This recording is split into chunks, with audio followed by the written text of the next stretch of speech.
मेरा नाम करिश्मा है। मैं 19 साल की लड़की हूँ और देखने में बहुत लाजवाब हूँ।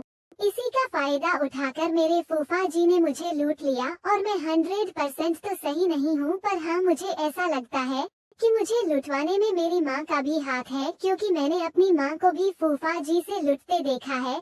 आज मैं पूरी कहानी आप सभी दोस्तों के साथ शेयर करने वाली हूँ, इसलिए चैनल को सब्सक्राइब जरूर से कर दीजिए, क्योंकि पूरे दिन लग जाते हैं कहानी लिखने और वीडियो बनाने में, पर वीडियो तो आप जैसे प्यारे दोस्तों के लिए ही बनाते हैं ना, तो मुझे सपोर्ट करना भी आपका ही फर्ज है, तो प्लीज सब्सक्राइब तो जरूर से कर दीजिएगा।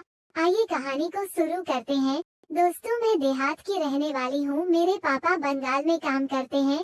घर में सिर्फ मैं और मेरी माँ दोनों ही रहते थे। मेरे पापा ज्यादा पढ़े लिखे नहीं है, पर मेरी माँ पढ़ी लिखी है। इस वजह से वो ऐसा सोचते हैं कि मेरे बच्चे पढ़ लिख कर कुछ अच्छा इंसान बनेंगे, इस वजह से वो मुझे पढ़ाना चाहते हैं।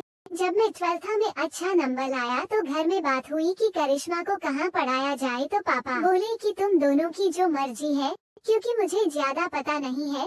पैसे मैं तुम्हें दे दूंगा, तुम्हें जहाँ करना है एडमिशन वहाँ करवा लो। पापा की बातों से मुझे याद आया कि मेरे फूफा जी दिल्ली में रहते हैं। उनका एक बेटा है, वो हॉस्टल में रहता है। फूफा जी और बुआ दोनों दिल्ली में ही रहते हैं। 4 कमरे का फ्लाइट है, जहाँ पर 2 आदमी ही रहते हैं। खूब पैसे कमाते हैं। मेरी फुआ एयर होस्टेस है और फूफा जी का शेयर बाजार का काम है।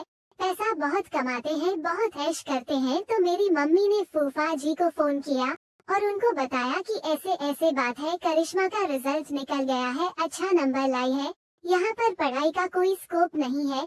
इस वजह से आप बताएं कि मैं क्या करूं।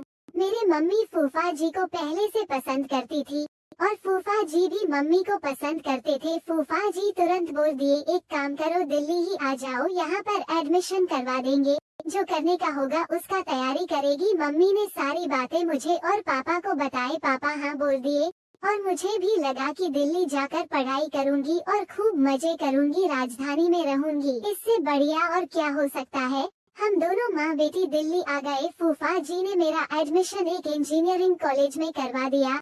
फर्स्ट ईयर में मेरा कॉलेज नोएडा में है। मेरी फुआ एक सप्ताह के लिए विदेश चली जाती है, तो फूफा और मम्मी को मौका मिल गया, मुझे कॉलेज भेज देते थे और वो दोनों दिन भर वेज और नॉन वेज की पार्टी मनाते थे। क्योंकि जब मैं कॉलेज से वापस आती थी तो माँ का चेहरा देखकर ही लगता था कि हाँ मेहनत तो हुआ है, क्योंकि हमेशा उनके बाल बिखरे हुए रहती थी। एक दिन मैंने फूफा जी के बेडरूम में स्पाई कैमरा लगा दिया। शाम को कॉलेज से आई माँ को फिर मैंने उस दिन देखा कि बाल फिर बिखरा है और नाइट सूट पहन रखी थी। रात होने का इंतजार किया। फूफा जी अपने कमरे में सो गए और मम्मी मेरे साथ सोती है। जब उनको नींद आ गया तो मैंने कैमरा निकाला, अपने लैपटॉप में कनेक्ट किया और देखने लगी। मेरे तो होश उड़ गए। फूफा जी और मेरी मम्मी दोनों दिन भर एक से एक पोजीशन में मेहनत कर रहे हैं। दिन भर मुझे कॉलेज भेजकर यहाँ पर खेल चलते रहता था। कैमरा देखकर मेरा मन भी बहने लगा। एक दिन की बात है, मेरे कॉलेज की छुट्टी थी और मम्मी पड़ोस में ही एक सत्यनारायण स्वामी का कथा हो रहा था, वहाँ गई थी। मौका मिल गया, मैंने तुरंत फूफा जी को बोल दिया, मेरे पास वीडियो कैमरा है, मैंने आपके कमरे में लगाया था, आप और मेरी मम्मी क्या क्या कर रहे थे वो सारे उसमें रिकॉर्ड है। फूफा जी के होशों हवास उड़ गए।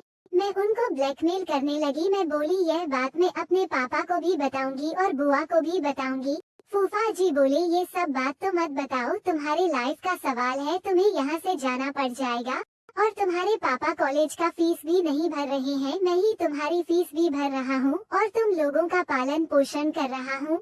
ये बात मुझे नहीं पता था कि सारा खर्च मेरे फूफा उठा रहे हैं।